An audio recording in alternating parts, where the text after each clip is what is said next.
Chers amis, bonjour. Nous voici arrivés au 37e jour du temps de Carême. À Marc chapitre 14, le verset 9, Jésus disait: « Partout où la bonne nouvelle sera prêchée dans le monde entier, on racontera aussi en mémoire de cette femme ce qu'elle a fait. » Pour notre méditation ce matin, nous nous concentrerons sur les 11 premiers versets du chapitre 14 de l'évangile de Marc. Ces derniers jours, Jésus a vécu dans le couloir de la mort. Il savait qu'il ne tarderait pas à venir le chercher. Le fait qu'il était théoriquement libre d'arranger son sursis d'exécution, obtenu en se fondant dans la campagne, n'a servi qu'à remuer le couteau. Il ne croyait qu'obéir à la volonté de son Père et ne pouvait voir autre chose que celle du sacrifice. Les paroles et les actes d'amour n'avaient pas suffi. Il voulait du sang. Bien qu'il soit encore un homme libre, Jésus a déjà été condamné à mort. Jésus a connu de nombreuses morts durant les dernières semaines. À Béthanie et au milieu de son agitation intérieure, il était heureux d'accepter cet acte de gentillesse quand il reçoit l'invitation à dîner de Simon le lépreux, quelqu'un qu'il connaissait déjà.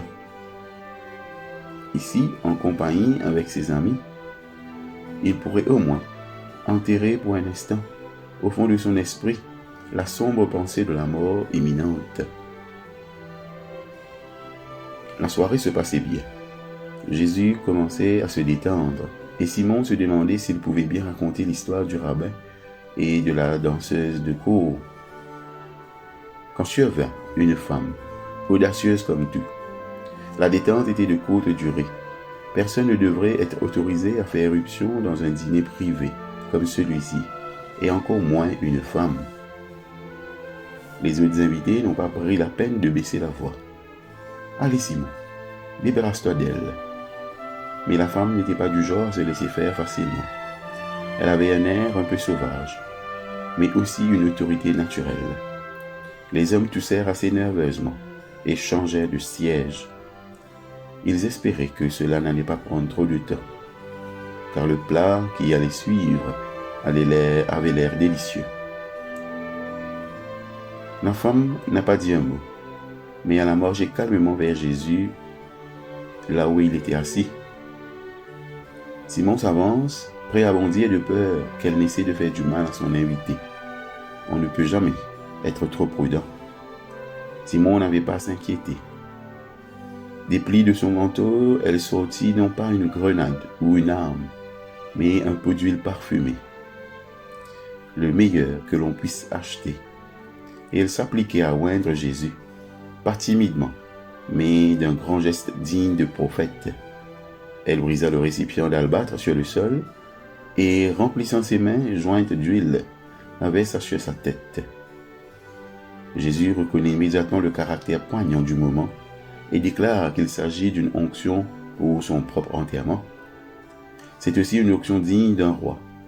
Et Jésus a si bien apprécié l'ironie de cette onction royale en se remémorant sa procession royale à Jérusalem. Dans la même veine de parodie, voici une onction non pas par un grand prophète sur le flanc d'une montagne devant les armées massives d'Israël, mais une femme inconnue dans la salle à manger de quelqu'un devant quelques amis. Cela correspond parfaitement au coût et aux conséquences. Jésus est chaleureux et généreux dans ses remerciements, faisant honte aux autres. Ce gaspillage de ressources précieuses est la goutte qui fait déborder la vase pour Judas. Il veut voir les choses se régler une fois pour toutes et met maintenant la machine en marche pour forcer une confrontation.